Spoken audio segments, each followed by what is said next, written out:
So before I talk about the movie, and the short before the movie, I want to give a special thanks to the team behind Coco.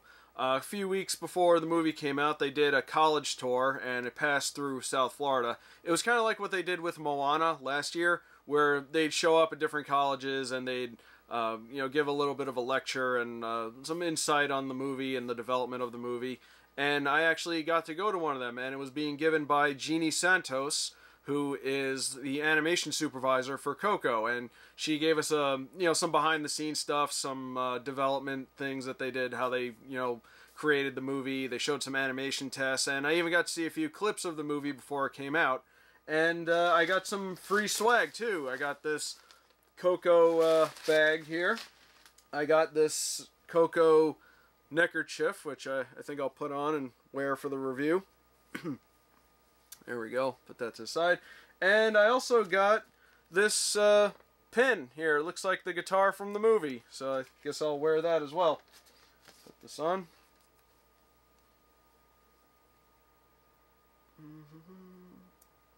Come on, get in there. There we go. Alright, that's pretty good. But anyway, thank you very much for doing this, and I hope to be able to go to future events like this. It was really interesting, and it was really cool. So I'm a bit late to this, but I did get to see Coco eventually. Before I talk about Coco, we do have to address the issue that a lot of people have been having, and that was the animated short before the movie. And I put short in quotation marks because it was about a half-hour long. So the short was of Frozen. It was sort of a pre-Christmas type of thing where they were getting ready for Christmas, and Olaf wanted to find a Christmas tradition for Anna and Elsa because they had not spent a Christmas together for some time, and it dragged on and on and on. And I'm going to be honest, I actually forgot what movie I was at one point. It dragged on for that long, and I heard that this was originally supposed to be a TV special, which upsets me because usually before a Pixar or Disney movie, they have just a short, like, couple minute long animation, by some animator that works for Disney or somebody, some independent animator or something like that. And it upset me because we could have seen something else like that, not what should have been a TV special. I mean, it was overly saccharine, but you know what, if it was a TV special, it would have been passable, and just, it's a fun thing for kids and people who like Frozen, which I am not one of those, but I digress. But yeah, if you really like Frozen, you'd probably enjoy it, but it was a really bad decision to put this in front of a Pixar movie. Hey Disney, I know you own Pixar, but you need to butt out. Anyway, let's actually talk about the movie now. Coco is a new Pixar film based on the Day of the Dead. The movie's about a boy named Miguel who has dreams of becoming a great musician, and he's really good at music, and he just wants to be like his hero, Ernesto de la Cruz, who is a big musician and movie star and a very celebrated person in his village. Unfortunately, his family hates music, to the point where they get angry about it, mostly his grandmother, but they would get angry and attack people, and music is banned in this household. You know how it is. What is this, Mexican Footloose? But in a twist, it turns out he's the great-grandson of Ernesto, and through an unfortunate event, he ends up in the land of the dead, which is where all the departed people go in Mexican lore, where a lot of loved ones stay, and they come back on the Day of the Dead to visit them and receive offerings. Unfortunately, if he stays there too long, he's gonna die himself, so he needs his family's blessing in order to go back. Unfortunately, his family, even in the land of the dead, still doesn't like music, so he seeks out his great-grandfather Ernesto and try and gets his blessing. And I'm going to stop right there because otherwise I'd be doing some major spoilers. There are quite a few twists in this movie, and I definitely don't want to ruin that for anybody. Miguel is joined by Dante, a stray dog who follows him everywhere, and he may look like that stupid chicken from Moana, but I assure you he's 100 times cooler. He's a Mexican hairless dog, which a lot of people consider to be an ugly breed of dog, but that's impossible because there's no such thing as an ugly dog. Miguel also meets a man in the land of the dead named Hector, who agrees to help him if Miguel takes his photo and brings it over to the real world, because so few people remember him that he's never been able to cross over on the Day of the Dead. So I think it goes without saying that this movie is beautiful. It's what you'd expect from Pixar. There are so many colors. This might be their most colorful movie to date.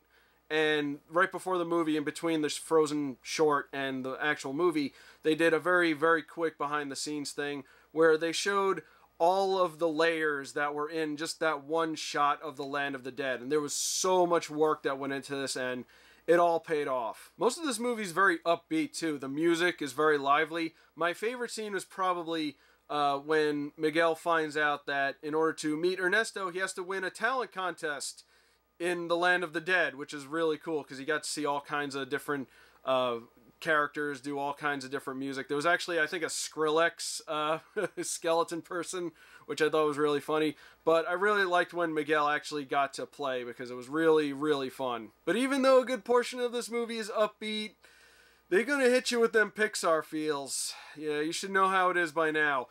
This movie in particular hits you really hard, especially when you find out why the title of the movie is called Coco. You see, Coco is actually Miguel's great-grandmother, and when you finally make the connection, it's gonna hurt. Oh, and I finally know what an Alebrije is because of this movie. That Legend Quest show I reviewed earlier this year did not do them justice. Okay, at this point I think we should address the elephant in the room. So, a few years ago, a movie came out called The Book of Life. It was a movie that I reviewed on this channel, and a movie that I really liked. But I think Coco was announced not too long after The Book of Life had gone into production, or The Book of Life was announced, or something like that. And this kind of caused a big stir among a lot of people, to the point where people were accusing the team behind Book of Life, like George Gutierrez and Guillermo del Toro, of ripping off Pixar because apparently people don't understand how time works. Yes, both movies revolve around the Day of the Dead, but it's a holiday. It's just a holiday, and there are two movies that just happen to be about that holiday. Perhaps it's not a very widely known holiday, which is why people got upset about it, but there's no reason why you can't have multiple movies about a holiday. Never stopped Christmas. So being a rational person and actually seeing both movies, I can honestly say that they're both very, very different. Of course, The Book of Life has that very unique style where all the characters look like wooden puppets.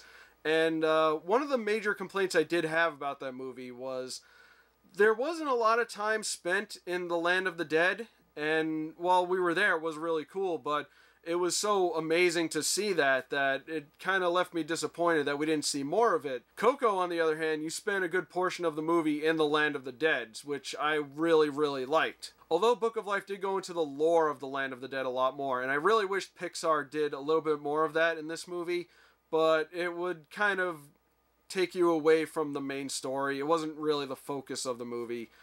In conclusion, I can say that while there are a lot more similarities between these two movies, I think they're both good on their own, and they're different enough that you can enjoy either one of them. And I'm not going to say one of these movies is better than the other. I highly recommend you check out both of them and make your own conclusion. You can pick whichever one you prefer, and you really won't be wrong. But I do highly recommend checking out Coco, especially if you can catch it in theaters while it's still out. I'm sure it'll be out for a little while longer, but definitely check it out. But that's all I got for Coco. Leave a comment below and let me know what you thought of it. My name is Rob, and have a wonderful day.